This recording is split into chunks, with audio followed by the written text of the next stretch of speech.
Isang magandang hapon sa ating lahat, ka-farmers.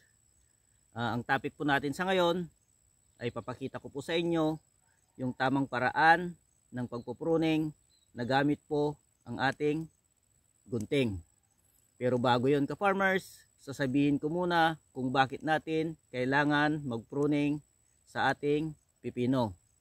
Una, ka-farmers, yung mga dahon-dahon na malalaki na hindi na kailangan ng pipino, tatanggalin natin kasi doon mag-uumpisa o kaya doon magtatago yung mga insekto, mga fungus na maaring sumira sa bunga ng ating pipino.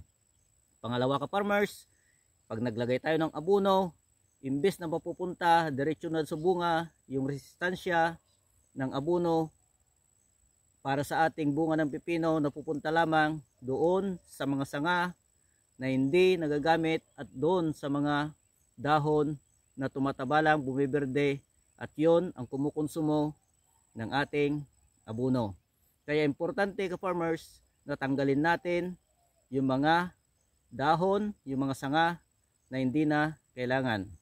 Ngayon, ka-farmers, ipapakita ko sa inyo yung tamang proseso ng pagpupruning dito sa ating pipino. Ganito yan, ka-farmers.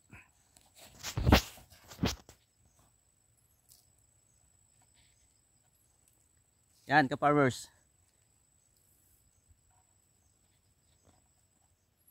Itong mga dahon-dahon lang na ito, ka-farmers, lalo na sa baba, wala pong gamit yan. Kailangan tanggalin po natin lahat yan. Yan. Yan.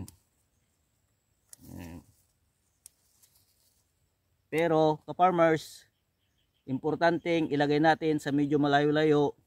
Huwag nating ilagay lang dito kasi pag inabutan ito ng ulan, magkakaroon ng buot, baka may posibilidad na babalik dito at yun pa ang dahilan ng pagkasira ng ating bunga ng pipino. Kaya tinatanggal natin, ka-farmers. Ganyan lang yun, no? Simple lang.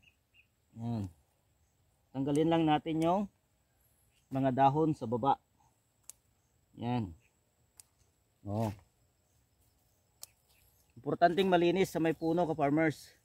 Kasi walang rason para magtago rito yung mga fungus. Malinis sa puno lalo na pag tag-ulan. Pero kahit pag tag-init naman, pero mas maganda pa rin mag-pruning tayo, ka-farmers. Yan. Ganyan lang kasimple. Yan.